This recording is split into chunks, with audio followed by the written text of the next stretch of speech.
Take it away, Adam. Welcome back, everyone, to episode 28 of Kids Deserve It. We hope you've been enjoying our weekly chats with educators and game changers from around the country. And if you don't know, a lot of people listen to us on iTunes after the show, so check out Kids Deserve It on iTunes.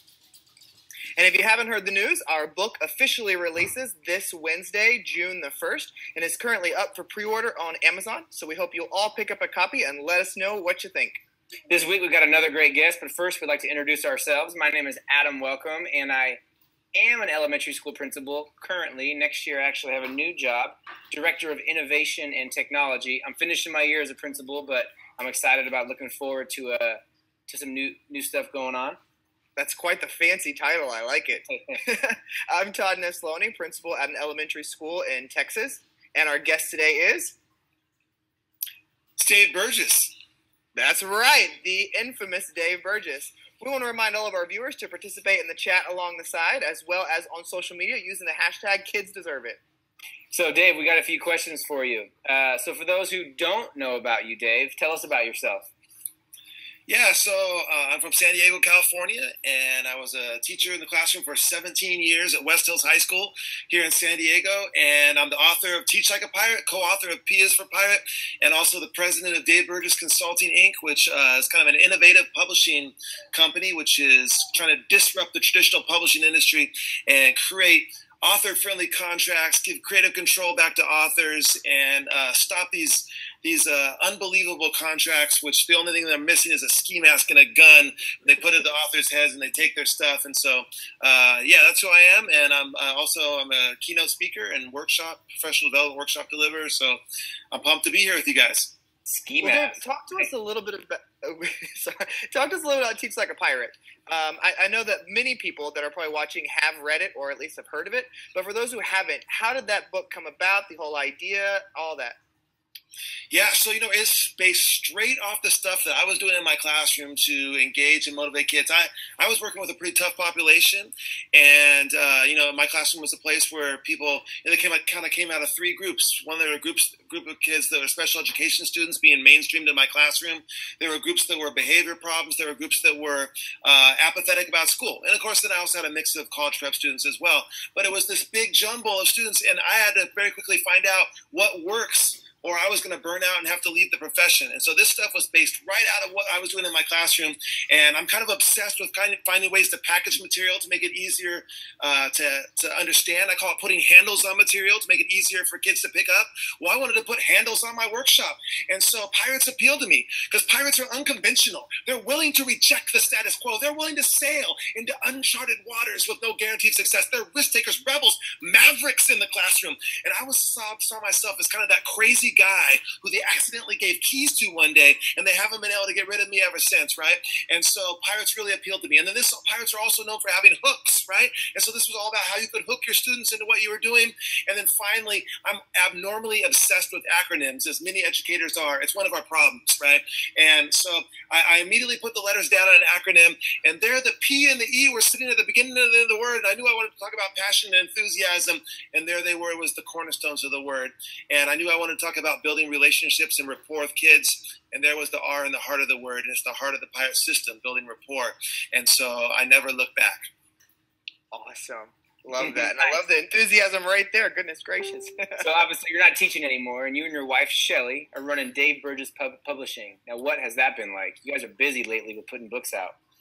Yeah, this is something that we never really saw coming. And, when I was so upset with traditional publishing contracts, and I was deciding what to do with Teach Like a Pirate, that I finally I told all those publishing companies exactly where to go, and I formed my own publishing company, and I published Teach Like a Pirate from my kitchen table. Like right off a laptop at my kitchen table is where Teach Like a Pirate was brought into the world. And in the process of learning how to navigate the publishing world and the marketing world and all that, I learned a ton of stuff. And so other people began to come to me and say like, hey, I don't want to sign these contracts either, but I don't want to do all the self-publishing stuff. Like, what can I do?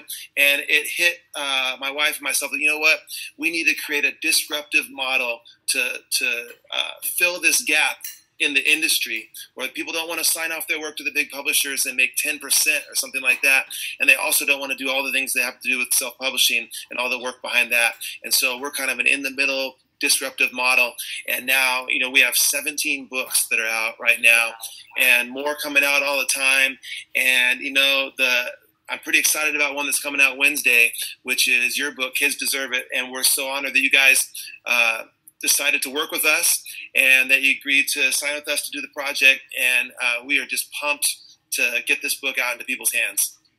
Well, I got to say, it has been, and I'm not going to speak for Adam, but I know he'll agree with me probably, but it has been a real pleasure working with you and Shelly and Aaron and all the other people involved. Just such an easy process. And for us, just putting our hearts out there and getting to put all of our thoughts into a book. I mean, we are so pumped to get some feedback and to see what the public at large thinks kind of just about some of our things we've shared.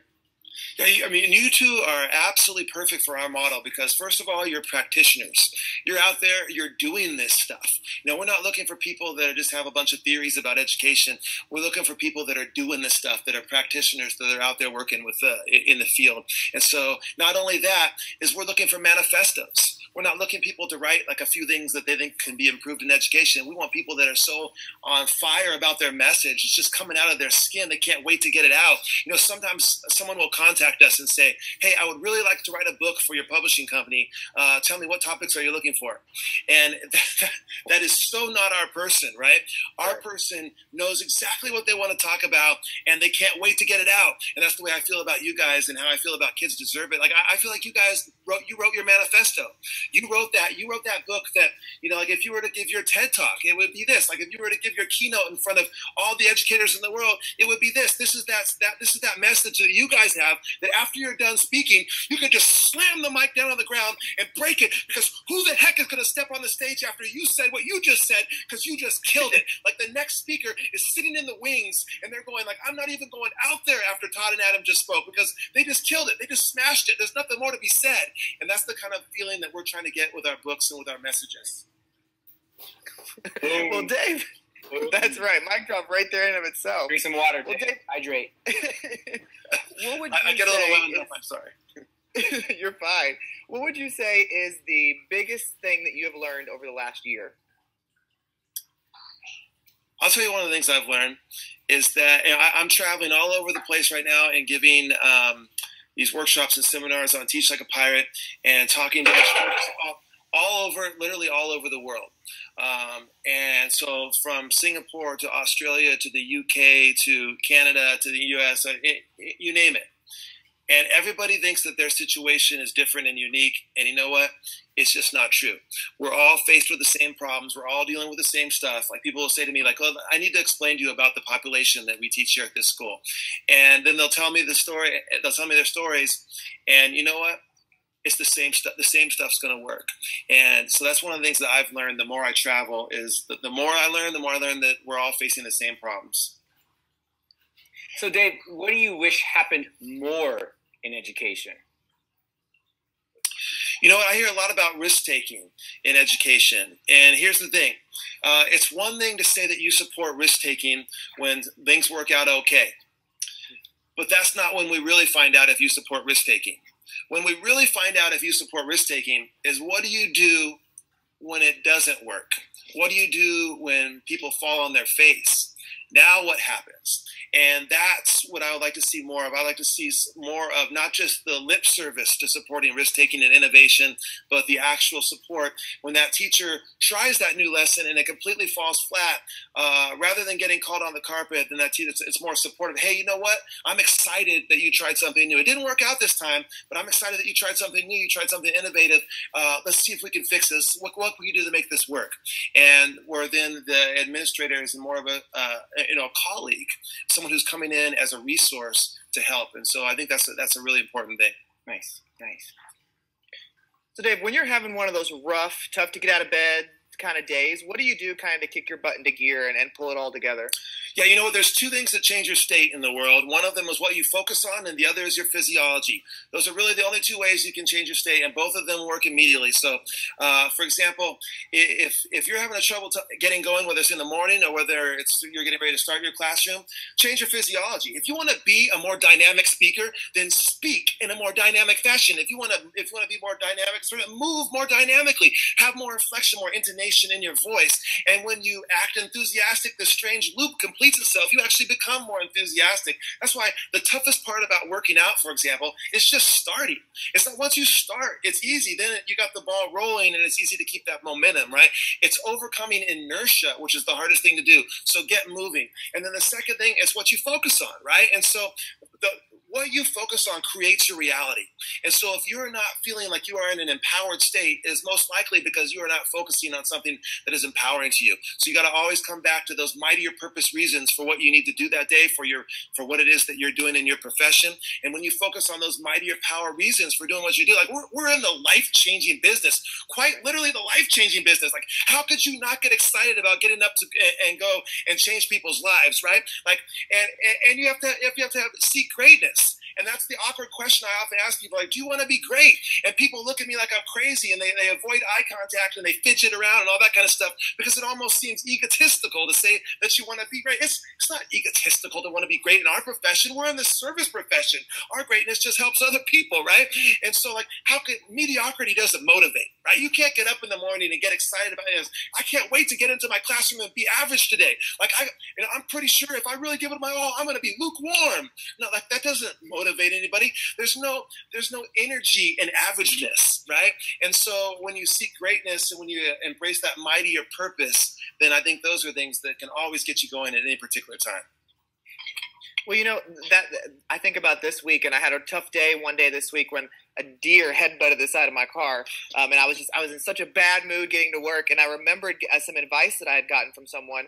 But when you have those rough days, one of the best things you can do too is go show up and just fake it the first 15 or 20 minutes. Put a smile on your face, pull it together, act like you were in this great mood. And then what happens is your body and your brain begin to believe that you really are. And so I was not in a good mood when I showed up to work that day. And so I was like, you know what? We've got Duncan booth. We've got field day. I've got to pull all this together for the kids. And it was funny because it was one of those moments where I did have to fake it for the first 15 or 20 minutes. But then after that, I was in a better state of mind, and I was able to pull myself back out of that. And so I think you're exactly right. Just not only just thinking about that you're there in a life-changing business, but also knowing that sometimes we do have to have a couple minutes to pull ourselves together, and then we begin to convince that we can do this and we can do it for the kids because that's what we're there for. Absolutely. So it's like that loop completes. And so, like in Teach Like a Pirate, I mentioned that, like, you can't really fake passion, right? But you can fake enthusiasm. And the line I use is that you can hear when Harry met Sally, enthusiasm. Okay. And so, yeah, absolutely. It's true. And it's about, like, for example, that's one of the things I talk about in Teach Like a Pirate as well, is you might not be excited about your content on any particular day. Like, that's one of the deep, dark secrets that educators hold, is that we know we're supposed to be passionate about everything that we do, but we're not passionate about everything that we teach. And so, but what we can be passionate about, those, like, incorporating those life-changing lessons into what we do. So maybe we're not passionate about Abraham Lincoln if we're a history teacher, maybe, but what we can be passionate about is teaching the grit and perseverance and how to overcome obstacles through Abraham Lincoln's story and things like that. So that you can always look for those life-changing lessons to incorporate even on those days when you're not passionate about your content. Yeah, I always tell kids, I want to make you famous. And I had a teacher one time say, why would you want to make kids famous? And I said, it's not about, like, being famous. It's the path to getting famous. And you hear a kid say, I want to be famous, and they just want to play harder for you. I always go back to the sports analogies. Like, they're going to, I got kids that'll throw up after they run the mile. And they look at you and they're like, I left it all in the field, right? And all in the classroom. And that's exactly what we want. And right. So, Dave, who's someone that challenges or makes you better? So, you know what? For sure, Shelly. So for sure, my wife challenges makes me better, and we're always looking for, having conversations about what projects we're going to tackle next and what's going to be the next step in our business, and trying not to settle. We have a super successful business right now, and it might be easy just to kind of like ride off into the sunset, and that's not something we want to do. We think we're super passionate about the messages that we're putting out into the world, and we don't want to stop now. We want to keep going. We want to keep getting, everything that we can to try to transform education and try to have a big footprint in education. So we challenge each other in that way. Nice. So every week we like our guests to leave a challenge for our viewers. What's your challenge for the week, Dave? The challenge for the viewers. All right, so I got a tough one. And here's what it is. And the challenge is this. we work in a dangerous job as educators because we can never be done. So we can never be done. When was the last time you heard an educator say, I got everything all set for the next few weeks? It just doesn't happen, right? And the reason that's dangerous is because then we feel guilty at time that we spend outside of education doing other things. We know we can always do more, and we know how important what we do is. And so my challenge is completely outside of education, and that is that we are heading into summer for a lot of people, and we have a few more weeks left for others. And I want to know what it is that you're going to tackle completely outside of education, but just for you. What kind of new hobby are you going to embrace? What kind of new passion from the past that maybe you've let go are you going to rekindle? So I want to know, in the Kids Deserve It hashtag, what's something that you're going to tackle this summer for you? Not for education, but for you, because, by the way, it's going to come back and improve your educational life anyway. Every time I have honored my outside passions, every time I have developed new passions, interests, and hobbies, every time I've said yes to widening my perspective on the world, it's always come back to inform my teaching. Like when I think about my involvement in magic, that improved my teaching. My involvement in coaching, I brought coaching into my teaching. My involvement in music and rap when I was younger has helped my sense of showmanship and my delivery as a presenter as well. You know, with looking for lyrical flourishes about, I'm going to douse myself with the gasoline of enthusiasm and spark it and ignite it with the flames of inspiration. And, so that, trying to add lyrical flourishes to what you do, right? And so develop a new hobby or rekindle an old hobby and tell us about it in the Kids Deserve It hashtag. Wait, you love it, Dave. Rap, Dave? What's that? You used to rap? Oh, absolutely, 100%.